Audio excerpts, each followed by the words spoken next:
കഥയാരംഭിക്കുന്നത് ഹിരായാമ എന്ന പേരുള്ള ഒരു മധ്യവയസ്കനെ പരിചയപ്പെടുത്തിക്കൊണ്ടാണ്. സാധാരണമായ ഒരു ജീവിതം ജീവിക്കുന്ന വ്യക്തി പതിവ് പോലെ ശുചീകരണ തൊഴിലാളിയായ ഒരു മുത്തശ്ശി റോഡടിച്ചു വരുന്ന ശബ്ദം കേട്ട് ഹിരായാമ ഉറക്കമുണർന്നു. കണ്ണു തുറന്ന് എഴുന്നേറ്റിയ അദ്ദേഹം തന്റെ കിടക്കെടുത്ത് മടക്കി വെച്ചു. നേരെ പോയി ബ്രഷ് ചെയ്തു. പിന്നാലെ ഷേവ് ചെയ്ത ശേഷം അദ്ദേഹം വീടിനകത്തായി ചെറുചെടികൾ വളർത്താൻ ഒരിടം കണ്ടെത്തിയിട്ടുണ്ട്. അവിടുള്ള ചെടികൾക്ക് വെള്ളമൊഴിച്ചു. പിന്നീട് വസ്ത്രം മാറി വെൻഡിംഗ് മെഷീനിൽ ചെന്നൊരു ഡ്രിങ്കും എടുത്ത് തന്റെ കാറിൽ വളരെയധികം സന്തോഷത്തോടെ പഴയ പാട്ടുകളും കേട്ട് തന്റെ ജോലിക്കായി പുറപ്പെട്ടു. ഹിരായാമയെ സംബന്ധിച്ചിടത്തോളം ജോലിയുടെ കാര്യത്തിൽ വലിയ ജോലി ചെറിയ ജോലി എന്ന വ്യത്യാസമൊന്നുമില്ല. ചെയ്യുന്ന കാര്യങ്ങളിലൊക്കെ പൂർണ്ണ മനസ്സോടെ തൃപ്തിയോടെ സന്തോഷത്തോടെ അദ്ദേഹം തന്റെ പ്രവൃത്തികൾ ചെയ്യും. ഹിരായാമ ടോയ്ലറ്റ് ക്ലീൻ ചെയ്യുന്ന ജോലിയായിരുന്നു ചെയ്തിരുന്നത്. അതിൽ അദ്ദേഹത്തിന് യാതൊരുവിധ അപഹർഷതാ ബോധമോ താൻ ചെയ്യുന്നതൊരു മോശം ജോലിയാണ് എന്ന ചിന്തയോ ഒന്നുമുണ്ടായിരുന്നില്ല. ചെയ്യുന്ന ജോലി അത്രമേൽ ഭംഗിയായി പെർഫെക്ഷനോടെയായിരുന്നു അദ്ദേഹം ചെയ്യാറുള്ളത്. അന്നും തന്റെ ജോലിയിൽ അദ്ദേഹം വ്യാപൃതനായി. ജോലിക്കിടയിൽ ടോയ്ലറ്റ് ഉപയോഗിക്കാൻ ആരെങ്കിലും വന്നാൽ ബഹുമാനാർത്ഥം അദ്ദേഹം മാറി നിൽക്കും. അവർ വന്ന് കാര്യസാധ്യം കഴിഞ്ഞ് പോയി കഴിയുമ്പോൾ വീണ്ടും തിരികെ ചെന്ന് തന്റെ ജോലി പൂർണ്ണമാക്കും. അത്രമേൽ ഉത്തരവാദിത്വത്തോടെയായിരുന്നു തന്റെ ആ ജോലി അദ്ദേഹം നിർവഹിച്ചിരുന്നത്. ആ ജോലിയിൽ ഒരു മടുപ്പൊരിക്കലും അദ്ദേഹം വിചാരിച്ചിരുന്നേയില്ല. ഉത്തരവാദിത്തമുള്ള ആ മനുഷ്യന് തീർത്തും ഉത്തരവാദിത്തമില്ലാത്ത ഒരു അസിസ്റ്റന്റ് ഉണ്ട്. അദ്ദേഹത്തിന്റെ സഹപ്രവർത്തകൻ ടക്കാശി എന്നാണ് ആ യുവാവിന്റെ പേര്. ജോലിക്കെപ്പോഴും വൈകി വരുന്ന എല്ലാ കാര്യത്തിനും ഓരോ ഒഴിവുകഴിവുകൾ പറയുന്ന, ജോലിക്ക് വന്നാലോ അതുപോലും കൃത്യമായി ചെയ്യാതെ ഫോണിൽ നോക്കിക്കൊണ്ടിരിക്കുന്ന പയ്യൻ. പക്ഷേ ഹിരായാമ അതിനവനെ കുറ്റപ്പെടുത്താറോ ഒന്നുമില്ല. സമയം കിട്ടുമെങ്കിൽ അവന്റെ പണി കൂടി അദ്ദേഹം എടുക്കും. അങ്ങനെയൊന്ന് ഹിരായാമ ജോലി തുടർന്ന് ഒരു ടോയ്ലറ്റ് ക്ലീൻ ചെയ്യാനെത്തി. നോക്കുമ്പോ അവിടെ ഒരു പയ്യൻ ഇരിക്കുകയാണ്. ആ പയ്യൻ കരയുന്നുമുണ്ട്. എന്താ കാര്യമെന്ന് ഹിരായാമ തിരക്കി. അമ്മയെ കാണാതെ അവൻ കരഞ്ഞുകൊണ്ടിരിക്കുകയായിരുന്നു. ആ പയ്യന്റെ കൈപിടിച്ച് ഹിരായാമ അതോടെ അവന്റെ അമ്മയെ തിരയാൻ തുടങ്ങി. അങ്ങനെ തിരച്ചിലിനിടയിലാണ് ആ കുട്ടിപ്പയ്യന്റെ അമ്മ അങ്ങോട്ടേക്ക് വന്നത്. തന്റെ മകനെ കണ്ടതും അവർക്ക് ആശ്വാസം തോന്നിയിരുന്നു. പക്ഷേ ഹിരായാമ കുട്ടിയുടെ കൈപിടിച്ചിരിക്കുന്നത് കണ്ടതും വല്ലാത്തൊരു അറുവറുപ്പോടെ അവർ അദ്ദേഹത്തിന്റെ കൈ മാറ്റി. അയാൾ ടോയ്ലറ്റ് ക്ലീൻ ചെയ്യുന്ന വ്യക്തിയാ, നീ നിന്റെ കൈ കാണിച്ച് സാനിറ്റൈസർ ഇട്ട് തരാം എന്ന് പറഞ്ഞൊരു വെട്ടി ഷൂ എടുത്ത് അവരാ കുട്ടിയുടെ കൈ തുടച്ചു. ഹിരായാമ ഇത് കേൾക്കുകയും നോക്കിക്കാണുകയും ഒക്കെ ചെയ്തിരുന്നു. പക്ഷേ മോശമായോ അല്ലെങ്കിൽ ഒന്നും തന്നെയും അയാൾ പ്രതികരിച്ചതേയില്ല. അതിലൊന്നും തെല്ല് വിഷമവും അദ്ദേഹത്തിന് തോന്നിയതുമില്ല. ഹിരായാമയെ സംബന്ധിച്ചിടത്തോളം അദ്ദേഹത്തിന്റെ തൊഴിലൊരു സേവനമായിരുന്നു. ആ പയ്യനെ നോക്കി പുഞ്ചിരിച്ച് ഹിരായാമ അവിടെ നിന്ന് പോന്നു. ഹിരായാമ നേരെ സ്ഥിരമായി പോകുന്ന ഒരു ശ്രേണിനടുത്തുള്ള ചെറിയൊരു പാർക്കിലെത്തി. മരങ്ങൾ നിറഞ്ഞു നിൽക്കുന്ന ഒരിടം. അവിടെ ഇരുന്ന് പതിവായി കഴിക്കുന്ന സാൻഡ്വിച്ച് കഴിച്ചു. ഹിരായാമയ്ക്ക് മരങ്ങളും പ്രകൃതിയും വലിയ താല്പര്യമാണ്. അദ്ദേഹത്തിനൊരു ഹോബിയുണ്ട്, ആ പാർക്കിൽ തന്നെയുള്ള മരങ്ങളുടെ ഫോട്ടോ എടുക്കുക. വർഷങ്ങളായി അദ്ദേഹം അത് തുടരുന്നുമുണ്ട്. തന്റെ പഴയ ക്യാമറയിൽ അദ്ദേഹം ഫോട്ടോ എടുത്തു. ഫോട്ടോ എടുക്കുന്നതിനിടയിലാണ് അദ്ദേഹം അത് ശ്രദ്ധിച്ചത്. ആ മരത്തിന്റെ ചുവട്ടിൽ ചെറിയൊരു ചെടി മുളച്ചു നിൽക്കുന്നുണ്ട്. ആ ചെടി അദ്ദേഹം വേരോടെ പിഴുത് ഒരു പാക്കറ്റിൽ വെച്ചു. ശേഷം ജോലിക്കായി പോയി. ജോലി കഴിഞ്ഞ് തന്റെ പേഴ്സണൽ ലൈഫിലേക്ക് അദ്ദേഹം തിരിഞ്ഞു. പിഴുതുകൊണ്ടുവന്ന ആ ചെടി അദ്ദേഹം വളർത്തുന്ന ചെറുചെടികളുടെ കൂട്ടത്തിലേക്ക് അദ്ദേഹം ചേർത്തു വെച്ചു. പിന്നീട് തന്റെ സൈക്കിൾ എടുത്ത് ആ പ്രദേശം ചുറ്റിക്കറങ്ങാനായി ഇറങ്ങി. പിന്നാലെ പബ്ലിക് ബാത്ത് ഹൗസിൽ പോയി കുളിച്ച ശേഷം ഇഷ്ടമുള്ള ഇടത്ത് പോയി ഇഷ്ടപ്പെട്ട ഭക്ഷണങ്ങൾ അദ്ദേഹം വാങ്ങിക്കഴിച്ചു. അവിടെ അദ്ദേഹത്തിന് കുറച്ച് സുഹൃത്തുക്കളുമുണ്ട്. ആ സുഹൃത്തുക്കളോടൊപ്പം കുറച്ച് സംസാരിച്ച് ടിവിയിലുള്ള മാച്ചും കണ്ട് വളരെ ജോളിയായി കുറച്ചു സമയം കൂടി ചെലവഴിച്ച ശേഷം അദ്ദേഹം വീട്ടിലേക്ക് മടങ്ങി. വീട്ടിലെത്തിയാൽ ഒരു പുസ്തകം വായിക്കുന്നത് പതിവാണ്. ആസ്വദിച്ച് കുറച്ചുനേരം പുസ്തകം വായിച്ചു. പിന്നാലെ കിടന്നുറങ്ങി. ഹിരായാമയുടെ ആ ദിവസം അങ്ങനെ അവസാനിച്ചു. അടുത്ത ദിവസം പുലർച്ചെ റോഡ് തൂക്കുന്ന മുത്തശ്ശിയുടെ ശബ്ദം കേട്ട് ഹിരായാമ പതിവ് പോലെ ഉണർന്നു. ബെഡ് മടക്കി വെച്ച് ബ്രഷ് ചെയ്ത് ചെടികൾക്ക് വെള്ളമൊഴിച്ച് ഷേവ് ചെയ്ത് അദ്ദേഹം പുറത്തിറങ്ങി. വെൻഡിംഗ് മെഷീനിൽ നിന്ന് ഡ്രിങ്ക് എടുത്തു. പിന്നാലെ തന്റെ ക്ലീനിംഗ് ജോലികൾക്കായി പുറപ്പെട്ടു. അന്ന് ടോയ്ലറ്റ് ക്ലീൻ ചെയ്ത് നിൽക്കെ ടോയ്ലറ്റിന്റെ വെളിയിൽ മാനസികാസ്വാസ്ഥ്യമുള്ള ഒരു വ്യക്തി നൃത്തം ചെയ്ത് നിൽക്കുന്നത് ഹിരായാമ നോക്കി നിന്നിരുന്നു. മറ്റാരും ശ്രദ്ധിക്കുന്നില്ലാത്ത തരത്തിൽ ശാന്തമായി ആ മനുഷ്യൻ നൃത്തം ചെയ്യുന്നു. വീണ്ടും ഹിരായാമ ജോലിയിൽ തുടർന്നു. ഹിരായാമയും ടക്കാശിയും ക്ലീനിംഗ് തുടർന്നുകൊണ്ടിരിക്കെയാണ് അങ്ങോട്ടേക്ക് ആയ എന്ന് പേരുള്ള ഒരു പെൺകുട്ടി കടന്നു വരുന്നത്. ആയ അവിടെ ഉണ്ടായിരുന്ന ടക്കാശിയെ വിളിച്ചു. അയ ടക്കാശിയുടെ ഗേൾഫ്രണ്ട് ആണ്. വളരെ പെട്ടെന്ന് ക്ലീനിംഗ് തീർത്ത് അയക്കൊപ്പം പോകുവാൻ ടക്കാശി ധൃതി കൂട്ടി. പിന്നാലെ ഹിരായാമയുടെ അടുത്ത് പറഞ്ഞു, എനിക്കിന്ന് ഇന്നൊരു ഹാഫ് ഡേ ലീവ് വേണമല്ലോ, എന്റെ പെണ്ണിന്റെ കൂടെ ഒന്ന് കറങ്ങാൻ പോകുവാൻ വേണ്ടിയാ. ഹിരായാമ അതിന് മൗനാനുവാദം കൊടുത്തു. നേരെ പുറത്തിറങ്ങി വണ്ടിയെടുത്ത് പോവാനായി ടക്കാശി ശ്രമം തുടങ്ങി. നോക്കുമ്പോ വണ്ടി സ്റ്റാർട്ടാവുന്നില്ല. ടക്കാശിയുടെ ശ്രമങ്ങൾ പരാജയപ്പെടുകയാണ്. ഒടുവിൽ ടക്കാശി വീണ്ടും ഹിരായാമക്കടുത്തെത്തി. എന്നിട്ട് ആവശ്യപ്പെട്ടു, സാർ താങ്കളുടെ വണ്ടിയുടെ ചാവി തരാമോ, ഇല്ലെങ്കിൽ എന്റെ പ്രണയം തകർന്നു പോകും. നിങ്ങളുടെ കാറുതാ, ഒരു കുഴപ്പം വരാതെ ഞാൻ കൊണ്ടുവന്ന് തരാം. പക്ഷേ ഹിരായാമയ്ക്ക് കാർ എന്തുകൊണ്ടോ കൊടുത്തുവിടാൻ തോന്നിയില്ല. അതുകൊണ്ട് അവരെ ഡ്രോപ്പ് ചെയ്യാൻ അവരോടൊപ്പം അദ്ദേഹവും കാറിൽ പോയി. കാറിൽ പോയിക്കൊണ്ടിരിക്കെ ആ കാറിൽ ഹിരായാമയ്ക്ക് ഇഷ്ടപ്പെട്ട പഴയ പാട്ടുകൾ പ്ലേ ചെയ്യുന്നുണ്ടായിരുന്നു. കാറിലായി പഴയ പാട്ടുകളുടെ കാസറ്റുകളുമുണ്ട്. അതിലൊരു കാസറ്റ് അയെടുത്ത് ബാഗിലാക്കി. ആ പഴയ പാട്ടുകൾ അവൾക്കൊരുപാട് ഇഷ്ടപ്പെട്ടിരുന്നു. പാട്ടുകൾ കിട്ടുന്ന ഇന്റർനെറ്റ് ആപ്പിൽ അവൾ ആ പാട്ടൊക്കെ സെർച്ച് ചെയ്തെങ്കിലും അതൊന്നും അതിൽ അവൈലബിൾ പോലുമായിരുന്നില്ല. എന്തായാലും ആ യാത്ര തുടർന്നു.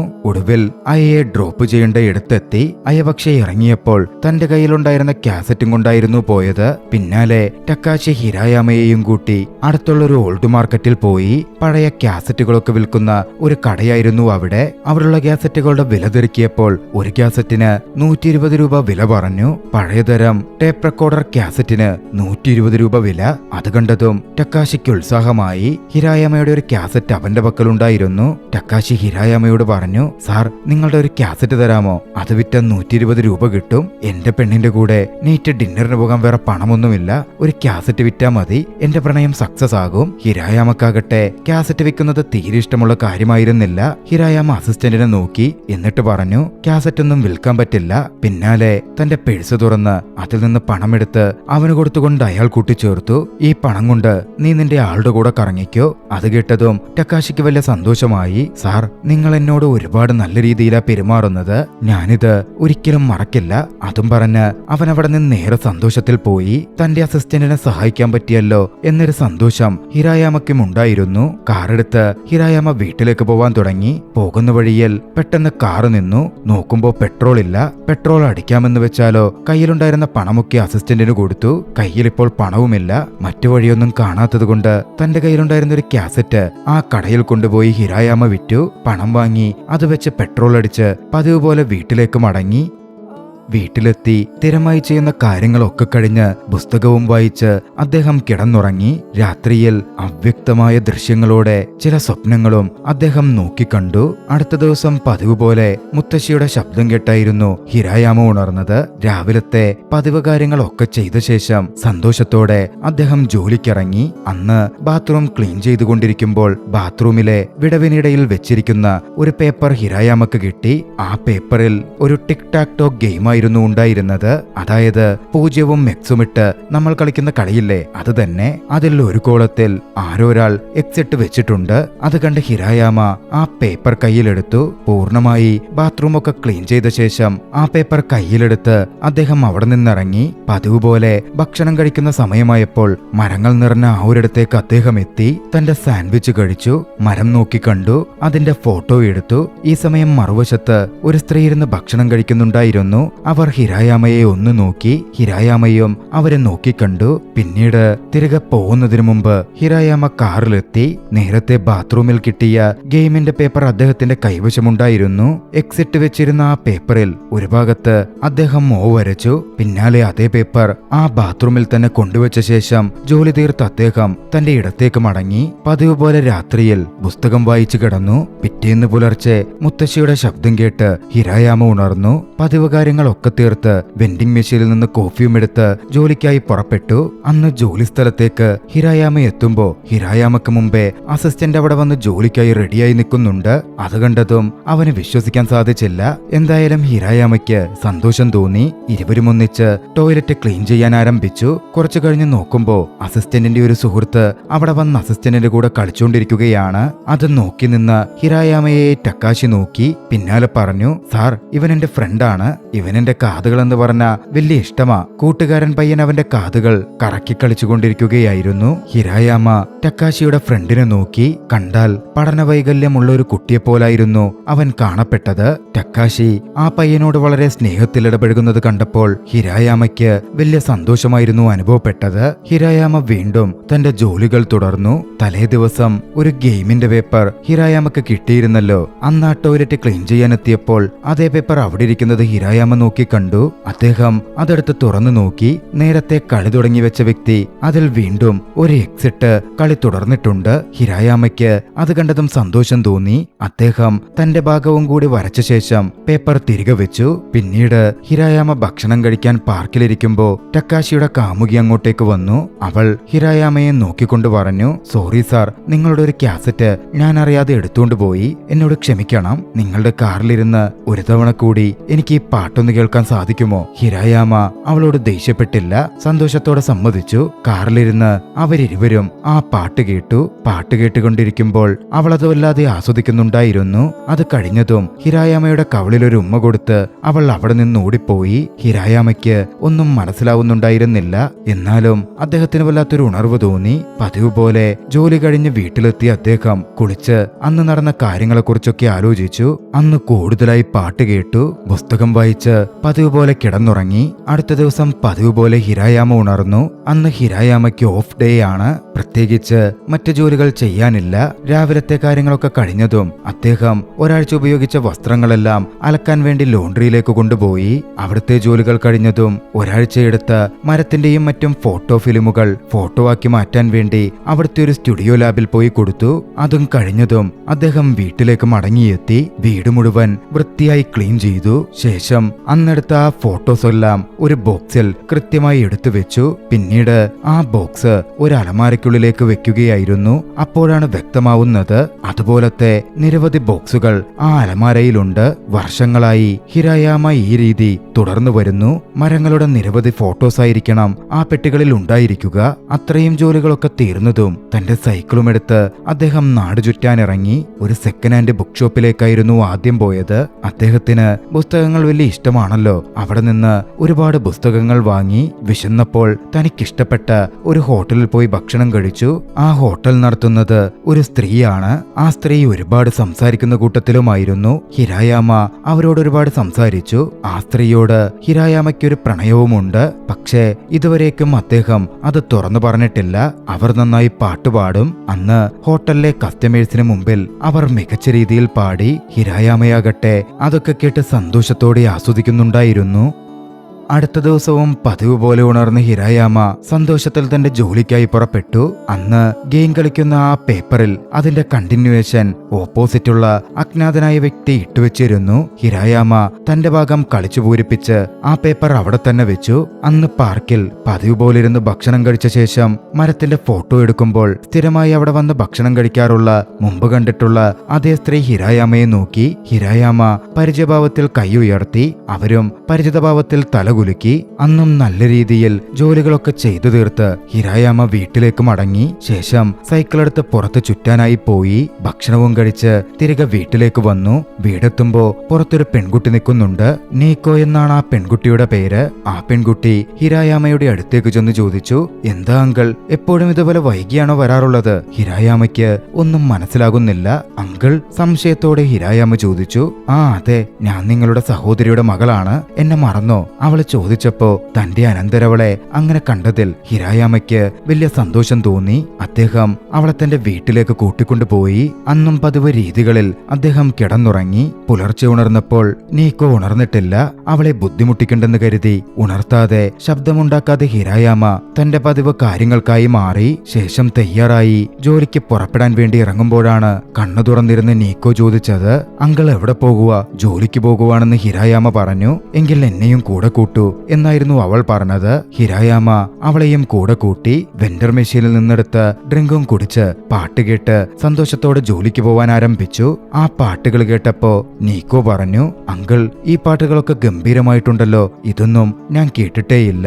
ഇതൊന്നും സ്പോട്ടിഫൈയിൽ പോലുമില്ലെന്ന് തോന്നുന്നു. ഹിരായാമയ്ക്ക് സ്പോട്ടിഫൈ എന്താണെന്ന് പോലും അറിവുണ്ടായിരുന്നില്ല. വൈകാതെ അവർ ജോലിയിടത്തെത്തി. നീക്കോയെ പുറത്തിരുത്തി താൻ പതിവായി ചെയ്യുന്നത് പോലെ വളരെ ഉത്തരവാദിത്വത്തോടെ എല്ലാ ടോയ്ലറ്റുകളും ഹിരായാമ വൃത്തിയാക്കിക്കൊണ്ടിരിക്കുകയാണ്. നീക്കോ ഇതൊക്കെ നോക്കിക്കാണുന്നുണ്ടായിരുന്നു. അകത്തേക്ക് വന്ന നീക്കോ അങ്കിള് ടോയ്ലറ്റ് വൃത്തിയാക്കുന്നത് കണ്ട് പറയാൻ കഴിയാത്ത ഒരു വികാരത്തോടെ തന്റെ അങ്കിളിനെ തന്നെ ഉറ്റുനോക്കിക്കൊണ്ടിരുന്നു. ഒടുവിൽ എല്ലാ ബാത്റൂമുകളും വൃത്തിയാക്കി കഴിഞ്ഞ് പതിവ് പോലെ അദ്ദേഹം പാർക്കിൽ പോയി മരത്തിന്റെ ഫോട്ടോ എടുത്തു. അദ്ദേഹം അങ്ങനെ ഫോട്ടോ എടുക്കുന്നത് കണ്ടയുടനെ നീക്കോയും തന്റെ ക്യാമറയിൽ ഒരു ഫോട്ടോ എടുത്തു. ആ ക്യാമറ കണ്ടതും ഹിരായാമ തിരക്കി, "ഓ, നിന്റെ കയ്യിലും ക്യാമറയുണ്ടോ? ഈ ക്യാമറ നീ എപ്പോഴാ വാങ്ങിയത്?" ഉടൻ നീക്കോ പറഞ്ഞു, "എന്താ അങ്കിൾ, നിങ്ങൾ മറന്നുപോയോ? ചെറുപ്പമായിരുന്നപ്പോ നിങ്ങളല്ലേ എനിക്ക് ഇത് തന്നത്." അത് കേട്ടപ്പോ ഹിരായാമയ്ക്ക് വലിയ സന്തോഷം തോന്നി. അവളുടെ ചെറുപ്പത്തിൽ എപ്പോഴോ താൻ കൊടുത്തൊരു ക്യാമറ അവൾ അതുവരെയും ഭദ്രമായി സൂക്ഷിച്ചു വെച്ചിട്ടുണ്ടല്ലോ. നീക്കോ മരത്തിന്റെ അടുത്തേക്ക് പോയപ്പോ അദ്ദേഹം നീക്കോയുടെ ഒരു ഫോട്ടോ സന്തോഷത്തോടെ പകർത്തി. പതിവ് പോലെ തിരികെ എത്തിയ ശേഷം പുസ്തകം വായിച്ച് അദ്ദേഹം കിടന്നുറങ്ങി. പിറ്റേന്നുണർന്നപ്പോ നീക്കോ അറിയാതെ ജോലിക്ക് പോകണം എന്നായിരുന്നു ഹിരായാമ ചിന്തിച്ചത്. പക്ഷേ നോക്കുമ്പോ നീക്കോ ആദ്യമേ എഴുന്നേറ്റിട്ടുണ്ട്. ഹിരായാമയുടെ ഒരു പുസ്തകമെടുത്ത് അവൾ വായിച്ചുകൊണ്ടിരിക്കുകയായിരുന്നു. ആ പുസ്തകത്തെപ്പറ്റി അവളുടൻ ഹിരായാമയോട് സംസാരിച്ചു. "അങ്കിൾ, ഈ പുസ്തകം വളരെ നന്നായിട്ടുണ്ട്. ഈ പുസ്തകത്തിൽ വരുന്നത് ഈ കഥാപാത്രമില്ലേ, ഇത് എന്നെ പോലെ തന്നെയുണ്ട്." ഹിരായാമയ്ക്ക് തെല്ലൊന്ന് സന്തോഷം തോന്നാതിരുന്നില്ല. പതിവ് പോലെ പാട്ട് കേട്ട് അവർ ജോലി സ്ഥലത്തേക്ക് തിരിച്ചു. അന്ന് ഹിരായാമ ടോയ്ലറ്റ് ക്ലീൻ ചെയ്തിരിക്കെ നീക്കോ അകത്തേക്ക് വന്നു. എന്നിട്ട് പറഞ്ഞു, "അങ്കിൾ, നിങ്ങൾ മാത്രം ഒറ്റയ്ക്കെന്തിനെങ്ങനെ കഷ്ടപ്പെടുന്നത്? എനിക്കും ഈ ക്ലീനിങ് എങ്ങനെയാണെന്ന് പറഞ്ഞു തരൂ, ഞാനും നിങ്ങളെ സഹായിക്കാം." ഹിരായാമ പിന്നാലെ നീക്കോയ്ക്ക് എങ്ങനെയാണ് ടോയ്ലറ്റ് ക്ലീൻ ചെയ്യേണ്ടത് എന്ന് കൃത്യമായി പറഞ്ഞുകൊടുത്തു. നീക്കോ ഹിരായാമയെ ജോലിയിൽ സഹായിക്കാൻ തുടങ്ങി. അന്നത്തെ ജോലിയൊക്കെ കഴിഞ്ഞ് തിരികെ എത്തിയപ്പോൾ ഇരുവരും സൈക്കിളും എടുത്ത് പുറത്ത് ചുറ്റിക്കറങ്ങാൻ പോയി. ആ സമയം നീക്കോ ഹിരായാമയോട് ചോദിച്ചു, "അങ്കിൾ, നിങ്ങളും അമ്മയും എന്താ ഇപ്പോ സംസാരിക്കാറേയില്ലാത്തത്? നിങ്ങളെക്കുറിച്ച് സംസാരിക്കാൻ തുടങ്ങിയാൽ പോലും അമ്മ വിഷയം മാറ്റും. എന്തിനാ നിങ്ങളും അമ്മയും വഴക്കിട്ടത്?" പക്ഷേ ഹിരായാമ കാര്യമായ മറുപടിയൊന്നും പറഞ്ഞില്ല. ഹിരായാമ കുറച്ചു കഴിഞ്ഞതും നീക്കോയെ നോക്കി. എന്നിട്ട് ചോദിച്ചു, "നീ നിന്റെ അമ്മയുമായി വഴക്കിട്ടോ? വഴക്കിട്ടിട്ടാണോ നീ ഇങ്ങോട്ടേക്ക് വന്നത്?" നീക്കോ പറഞ്ഞു, "ആ അതെ, അമ്മയുമായി ഞാൻ വഴക്കിട്ടു. അതുകൊണ്ടാ ഞാൻ നിങ്ങളുടെ വീട്ടിൽ വന്ന് നിൽക്കുന്നത്. ഇതുപോലെ ഇടയ്ക്കിടെ നീ വീട്ടിൽ നിന്ന് ഓടിപ്പോവാറുണ്ടോ?" "ഹേയ്, അങ്ങനൊന്നുമില്ല. ഞാൻ ആദ്യമായിട്ടാ വീട് വിട്ട് ഓടിപ്പോരുന്നത്. പക്ഷേ ഒരുപാട് തവണ അവിടെ നിന്ന് ഇറങ്ങിപ്പോരാൻ തോന്നിയിട്ടുണ്ട്. അപ്പോഴൊക്കെയും നിങ്ങളുടെ അടുത്തേക്ക് വരണോന്നാ ഞാൻ വിചാരിച്ചിരുന്നത്." അത് കേട്ടതും ഹിരായാമയുടെ മുഖത്ത് ചെറു പുഞ്ചിരി വിരിഞ്ഞിരുന്നു. അവര് സൈക്കിൾ ചവിട്ടി ഒരിടത്തെത്തി. കുറച്ചകലെയായി മറ്റൊരു ഭംഗിയുള്ള ഇടമുണ്ട്. നീക്കോ ഹിരായാമയുടെ അടുത്ത് പറഞ്ഞു, "അങ്കിൾ, എനിക്ക് ആ സ്ഥലത്തേക്ക് പോകണമെന്ന് ആഗ്രഹമുണ്ട്." ഹിരായാമ മറുപടി കൊടുത്തു, "ഇന്ന് വേണ്ട,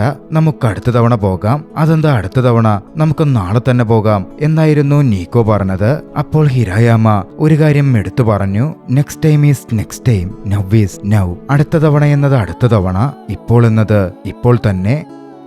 അന്ന് സന്തോഷത്തോടെ ചുറ്റിക്കറങ്ങി അവർ തിരികെ വീട്ടിലേക്കെത്തി. വീടിന് പുറത്ത് ഹിരായാമയുടെ അനിയത്തി മകളെ കൊണ്ടുപോവാനായി വന്നിരുന്നു. ഹിരായാമ നീക്കോയെ നോക്കി. എന്നിട്ട് പറഞ്ഞു, "നീ ഉള്ളിൽ പോയി നിന്റെ സാധനങ്ങളൊക്കെ പാക്ക് ചെയ്തു വരൂ, അമ്മയ്ക്കൊപ്പം പോവാൻ സമയമായി." അവളും വേഗം ഉള്ളിലേക്ക് പോയി. ഹിരായാമ തന്റെ അനിയത്തിയുടെ അടുത്തേക്കെത്തി. എന്നിട്ട് പറഞ്ഞു, "നീ നിന്റെ മകളെ നന്നായി തന്നെ വളർത്തിയിട്ടുണ്ട്. അവൾ എന്നോട് ഒരുപാട് സ്നേഹത്തോടെയാണ് പെരുമാറിയത്." അനിയത്തി ഹിരായാമയ്ക്കായി കുറെ ചോക്ലേറ്റ് ഒക്കെ വാങ്ങി വന്നിരുന്നു. "ഇത് നിനക്കൊരുപാട് ഇഷ്ടമുള്ളതല്ലേ, നിനക്ക് വേണ്ടി ഞാൻ വാങ്ങിച്ചതാണ്" എന്ന് പറഞ്ഞ് അവരത് ഹിരായാമയ്ക്ക് കൊടുത്തു. ഹിരായാമ സന്തോഷത്തോടെ അത് വാങ്ങി. പിന്നാലെ അനിയത്തി തുടർന്ന് പറഞ്ഞു, "അച്ഛനിപ്പോ തീർത്തും വയ്യ. അദ്ദേഹത്തിനാരെയും തിരിച്ചറിയാൻ കഴിയുന്നില്ല. വല്ലാത്ത ഓർമ്മക്കുറവുണ്ട്. സത്യം പറഞ്ഞാൽ എന്നെപ്പോലും അദ്ദേഹത്തിന് ഓർമ്മയില്ല. നീ ഒരു തവണയെങ്കിലും അച്ഛനെ വന്നൊന്നുകൂടെ കാണണം. എല്ലാം ശരിയാകും. അദ്ദേഹം മുമ്പ് നിന്നോട് പെരുമാറിയ പോലൊന്നും ഇനി പെരുമാറാൻ സാധ്യതയില്ല. നീ ഒറ്റയ്ക്കെന്തിനാ ഇങ്ങനെ കഷ്ടപ്പെടുന്നത്?" ഇരുവരുടെയും കണ്ണുകൾ നിറഞ്ഞിരുന്നു. നിറക്കണ്ണുകളോടെ "അതിന് പറ്റില്ല" എന്ന മട്ടിൽ അദ്ദേഹം സൂചിപ്പിച്ചു. തന്റെ സഹോദരിയെ കെട്ടിപ്പിടിച്ച് അദ്ദേഹം യാത്രയാക്കി. പോകുന്നതിനു മുമ്പ് സഹോദരി ഹിരായാമയോട് ചോദിച്ചു, "ജീവിക്കാൻ വേണ്ടി നീ ടോയ്ലറ്റ് ക്ലീൻ ചെയ്യുകയാണോ ചെയ്യുന്നത്?" "അതെ" എന്നായിരുന്നു ഹിരായാമയുടെ മറുപടി. സഹോദരി ഒന്നും തന്നെ മിണ്ടിയില്ല. സഹോദരി വന്ന കാറുകൊണ്ടും അവളുടെ വസ്ത്രത്തിലും എല്ലാം തന്നെ അവരുടെ കുടുംബം ഏറെ സമ്പന്നമായതാണ് എന്ന് സൂചിപ്പിക്കുന്നുണ്ടായിരുന്നു. അന്നവർ പോയി കഴിഞ്ഞപ്പോൾ ഹിരായാമ ഹിരായാമ ഒരുപാട് കരഞ്ഞു. അന്ന് അതുപോലെ തന്നെ കിടന്നായിരുന്നു അദ്ദേഹം ഉറങ്ങിയത്. ഉറക്കത്തിൽ അവ്യക്തമായ കുറെ സ്വപ്നങ്ങൾ അദ്ദേഹം കണ്ടു.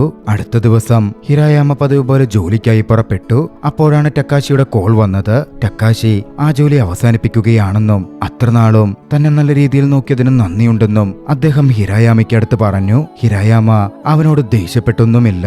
അന്ന് ടക്കാശിയുടെ ജോലിയും കൂട്ടി ഇരട്ടിപ്പണി ഹിരായാമക്ക് ചെയ്യേണ്ടി വന്നു. ജോലിക്കിടയിൽ ടക്കാശിയുടെ ആ സുഹൃത്ത് അങ്ങോട്ടേക്കെത്തി ടക്കാശിയെ തിരക്കി. ഹിരായാമയ്ക്ക് ആ പാവം പയ്യനോട് എന്തു പറയണമെന്ന് അറിവുണ്ടായിരുന്നില്ല. അവൻ ജോലി മതിയാക്കിയെന്ന് തെല്ലു ദുഃഖത്തോടെ ഹിരായാമ പറഞ്ഞു. ആ പയ്യന്റെ മുഖം വല്ലാതെ വാടിപ്പോയിരുന്നു. അന്ന് ഡബിൾ ഷിഫ്റ്റ് ജോലി ചെയ്തതുകൊണ്ട് ഹിരായാമ വല്ലാതെ ക്ഷീണിതനായി. തന്റെ കമ്പനിയിലേക്ക് ഫോൺ വിളിച്ച് നാളെ മുതൽ വേറൊരാളെ ജോലിക്ക് അയക്കണം, നാളെയും എനിക്ക് ഡബിൾ ഷിഫ്റ്റ് ഒന്നും എടുക്കാൻ കഴിയില്ല എന്ന് ഹിരായാമ തീർത്തു പറഞ്ഞു. ശേഷം തന്റെ വീട്ടിലേക്ക് പോയി. നല്ല ക്ഷീണമുണ്ടായിരുന്നു. പതിവായി ചെയ്യുന്ന ഒരു കാര്യവും അന്ന് അദ്ദേഹത്തിന് ചെയ്യാൻ കഴിഞ്ഞില്ല. അദ്ദേഹം കിടന്നുറങ്ങി. അടുത്ത ദിവസം പതിവ് പോലെ എഴുന്നേറ്റ് ഉന്മേഷത്തോടെ എല്ലാ കാര്യങ്ങളും ചെയ്ത് ഡ്രിങ്കുമെടുത്ത് അദ്ദേഹം ജോലിക്കായി പുറപ്പെട്ടു ചെന്നു. ചെല്ലുമ്പോ പുതിയൊരു പെൺകുട്ടി ജോലിക്ക് ചേർന്നിട്ടുണ്ട്. പതിവ് പോലെ ആ പെൺകുട്ടിക്കൊപ്പം ചേർന്ന് ഹിരായാമ ക്ലീനിംഗ് ജോലികൾ ആരംഭിച്ചു. അന്ന് ആ പേപ്പർ ഇരിക്കുന്ന ബാത്റൂമിൽ പോയി ഗെയിം കളിക്കുന്ന ആ പേപ്പർ എടുത്തു നോക്കിയപ്പോൾ ആ ടിക് ടാക് ടോക്ക് ഗെയിം പൂർണ്ണമായിരുന്നു. അതിൽ കൂടെ കളിച്ച വ്യക്തിയോടുള്ള ആദരസൂചകമായി താങ്ക് യു എന്നും എഴുതിയിട്ടുണ്ട്. എതിരക്കളി കളിച്ചത് ആരാണ് എന്ന് സൂചനകൾ പോലുമില്ല. പക്ഷേ അതിരുവർക്കും സന്തോഷം നൽകിയിട്ടുണ്ടെന്ന് വ്യക്തം. ആ പേപ്പർ വളരെ ഭദ്രമായി ഹിരായാമ എടുത്തുവെച്ചു. അന്നും പതിവ് പോലെ ഹിരായാമ ജോലി കഴിഞ്ഞ് വീട്ടിലെത്തി. കാര്യങ്ങളൊക്കെ ചെയ്ത് പുസ്തകം വായിച്ച് കിടന്നുറങ്ങി. രാത്രിയിൽ അവ്യക്തമായ സ്വപ്നങ്ങൾ കണ്ടു. പതിയെ പതിയെ സ്വപ്നങ്ങളിലെ മരങ്ങൾ തെളിഞ്ഞു വന്നു. അടുത്ത ദിവസം പതിവ് പോലെ അദ്ദേഹം ഉണർന്നു. അന്ന് ഓഫ് ഡേ ആണ്. രാവിലെ തന്നെ വസ്ത്രങ്ങൾ കഴുകാൻ വേണ്ടി അദ്ദേഹം കൊണ്ടുപോയി. പിന്നീട് എടുത്ത ഫോട്ടോകൾ അദ്ദേഹം ലാബിൽ കൊടുത്ത് പ്രിന്റ് ചെയ്തു. വീട്ടിൽ മടങ്ങിയെത്തി ആ ഫോട്ടോ സുരക്ഷിതമായി എടുത്തുവെച്ച ശേഷം വീടും ക്ലീൻ ചെയ്ത് സൈക്കിൾ എടുത്ത് അദ്ദേഹം പുറത്തിറങ്ങി. തനിക്കിഷ്ടമുള്ള ആ സ്ത്രീയുടെ ഹോട്ടലായിരുന്നു ഹിരായാമയുടെ ലക്ഷ്യം. പക്ഷെ അവിടെ പുറത്തെത്തിയപ്പോ അകത്ത് ആ സ്ത്രീ മറ്റൊരു വ്യക്തിയെ കെട്ടിപ്പിടിച്ചു നിൽക്കുന്നത് ഹിരായാമ നോക്കിക്കണ്ടു. അത് കണ്ടതും ഹിരായാമയ്ക്ക് വല്ലാത്ത മനപ്രയാസം തോന്നി. വളരെ സങ്കടത്തോടെ അവിടെ നിന്നും സൈക്കിൾ എടുത്ത് ഹിരായാമ ചവിട്ടി നീങ്ങി ഒരു സൂപ്പർ മാർക്കറ്റിൽ പോയി മദ്യവും കുറെ സിഗരറ്റും വാങ്ങി അദ്ദേഹം അവിടെയുള്ള ഒരു പാലത്തിന്റെ സമീപം എത്തി. അവിടെ ഇരുന്ന് നന്നായി കുടിക്കാനും പുകയ്ക്കാനും ആരംഭിച്ചു. ആ രീതിയിൽ അദ്ദേഹം അവിടെ തുടർന്നുകൊണ്ടിരിക്കെ ആ സ്ഥലത്തേക്ക് മറ്റൊരു വ്യക്തി കടന്നു വന്നു. വന്ന വ്യക്തി ഹിരായാമയോട് ചോദിച്ചു, കുറച്ചു മുമ്പ് നിങ്ങളല്ലേ ആ ഹോട്ടലിലേക്ക് വന്നത്? എനിക്ക് തോന്നുന്നു ആ കടയിൽ നിങ്ങൾ ദിവസവും വരാറുണ്ടെന്ന്. ഹിരായാമ പറഞ്ഞു, ആ ഷോപ്പ് തുറന്ന കാലം മുതൽ ഞാൻ അവിടെ സ്ഥിരമായി ചെല്ലാറുണ്ട്. ഇരുവരും പരസ്പരം മുഖത്ത് പോലും നോക്കുന്നുണ്ടായിരുന്നില്ല. വന്ന വ്യക്തി പറഞ്ഞു, ഞാൻ അവരുടെ മുൻഭർത്താവാണ്. 5-6 വർഷം മുമ്പ് ഞങ്ങൾ തമ്മിൽ ഡിവോഴ്സായി. ഞാൻ മറ്റൊരു വിവാഹവും കഴിച്ചു. പക്ഷേ എന്റെ ജീവിതത്തിൽ വലിയൊരു പ്രശ്നം എന്നിലേക്ക് കടന്നു വന്നു. എനിക്ക് ക്യാൻസർ ആണ്. എന്റെ ശരീരം കീമോതെറാപ്പിയിലൂടെയാണ് ഓടിക്കൊണ്ടിരിക്കുന്നത്. എപ്പോൾ വേണമെങ്കിലും ഞാൻ മരണപ്പെടാം. എന്റെ ഭാര്യ എന്നെ നന്നായി നോക്കിയിരുന്നു. പക്ഷേ ഞാൻ അവളോട് വളരെ മോശമായാണ് പെരുമാറിയത്. എന്റെ മുൻ ഭാര്യയെ കണ്ട് പഴയ തെറ്റുകൾക്ക് ക്ഷമ ചോദിക്കാനാണ് ഞാൻ ഇന്നു വന്നത്. അല്ലാതെ മറ്റൊന്നും ഞങ്ങൾക്കിടയിലില്ല. നിങ്ങളെപ്പറ്റി എനിക്കേറെക്കുറെ മനസ്സിലായിട്ടുണ്ട്. നിങ്ങൾ അവളെ നന്നായി നോക്കണം. അയാളുടെ വാക്കുകൾ ഹിരായാമയിൽ തെല്ലത്ഭുതം തീർത്തിരുന്നു. ഇരുവരും അന്ന് ഒരുമിച്ച് മദ്യവെച്ചു സന്തോഷത്തോടെ സംസാരിച്ചു. ആ വ്യക്തി പറഞ്ഞു, നിങ്ങൾക്കൊരു കാര്യമറിയാമോ? നിഴലിന് മുകളിൽ മറ്റൊരു നിഴൽ പതിച്ചാൽ ആ നിഴൽ വളരെയധികം ഇരുണ്ടതാകുമത്രേ. ഏയ്, അങ്ങനൊന്നും ഉണ്ടാവില്ല, ഹിരായാമ പറഞ്ഞു. പിന്നാലെ അവരിരുവരും അങ്ങനെ സംഭവിക്കുമോ എന്നറിയാൻ നിഴൽ വെച്ച് കളിക്കാൻ ആരംഭിച്ചു. പിന്നീട് അങ്ങോട്ടേക്ക് അവരുടെ ആ നിഴൽ കളികൾ കുറച്ച് നീണ്ടുപോയി. കുറച്ചധികം സമയം പിന്നിട്ടതും സന്തോഷത്തോടെ രണ്ടുപേരും രണ്ടു വഴിക്കായി പിരിഞ്ഞു. വീട്ടിലേക്ക് മടങ്ങിയെത്തിയ ഹിരോയാമ പുസ്തകം വായിച്ച് പതിവ് പോലെ കിടന്നുറങ്ങി. അടുത്ത ദിവസം രാവിലെ അടിച്ചു വരുന്ന മുത്തശ്ശിയുടെ ശബ്ദം കേട്ട് ഹിരായാമ ഉണർന്നു. എഴുന്നേറ്റ് ബ്രഷ് ചെയ്ത് ഷേവിംഗ് ചെയ്ത് ചെടികൾക്ക് വെള്ളമൊഴിച്ച് കോഫി കുടിച്ച് സന്തോഷത്തോടെ പാട്ടും കേട്ട് അദ്ദേഹം ജോലിക്കായി പുറപ്പെട്ടു. അദ്ദേഹത്തിന്റെ മുഖത്ത് പുതുതായൊരു ഉണർവ് കാണാമായിരുന്നു. ആ ദൃശ്യത്തിൽ പെർഫെക്റ്റ് ഡേയ്സ് എന്ന ചലച്ചിത്രം അവസാനിക്കുകയാണ്. കാണുമ്പോൾ നിസ്സാരമെന്ന് തോന്നാവുന്ന ഒരു ചലച്ചിത്രം. പക്ഷേ അത് പറഞ്ഞു വെക്കുന്ന മെസ്സേജ് എത്രമേൽ വലുതാണ് എന്ന് നമുക്കൊന്ന് ചിന്തിച്ചു നോക്കണം. ഒരു സാധാരണ ജീവിതവും അത്രമേൽ ആസ്വദിക്കാം എന്ന് ചൂണ്ടിക്കാട്ടി തരികയാണ് ഈ ചലച്ചിത്രം. സന്തോഷം പൂർണ്ണമായും വ്യക്തികേന്ദ്രീകൃതം മാത്രമാണ്. നമ്മൾ സന്തോഷിക്കണമെങ്കിൽ വേണമെങ്കിൽ നമ്മൾ തന്നെ വിചാരിക്കണം. ജീവിതത്തിൽ നമ്മളൊക്കെ കഷ്ടപ്പാടുകളിലൂടെയും ബുദ്ധിമുട്ടുകളിലൂടെയും ഒക്കെ കടന്നു പോകാറുണ്ട്. പക്ഷേ ഒന്നിന്റെയും അവസാനമല്ല. എല്ലാ ചെറിയ കാര്യങ്ങളിലും നല്ല കാര്യങ്ങളിലും മോശം കാര്യങ്ങളിലും തൃപ്തി കണ്ടെത്താനും സന്തോഷിക്കാനും നമുക്ക് സാധിക്കണം. ജീവിതം അത്രമേൽ സിമ്പിളാണ്. നമ്മളായിട്ട് അതിനെ കോംപ്ലിക്കേറ്റഡ് ആക്കേണ്ട കാര്യവുമില്ല. നിങ്ങളുടെ ചിന്തകളും മറ്റും കമന്റുകളിൽ രേഖപ്പെടുത്തുമല്ലോ. വീഡിയോ ഇഷ്ടമായെങ്കിൽ ലൈക്ക് ചെയ്യുക, കൂട്ടുകാർക്ക് ഷെയർ ചെയ്തു കൊടുക്കുകയും ചാനൽ സബ്സ്ക്രൈബ് ചെയ്യുകയും ചെയ്യുക. കഴിയുമെങ്കിൽ ഒന്ന് ഹൈപ്പ് ചെയ്തേക്കുക. മറ്റൊരു മികച്ച ചലച്ചിത്രവുമായി വീണ്ടും കണ്ടുമുട്ടാം. അതുവരെ ബൈ.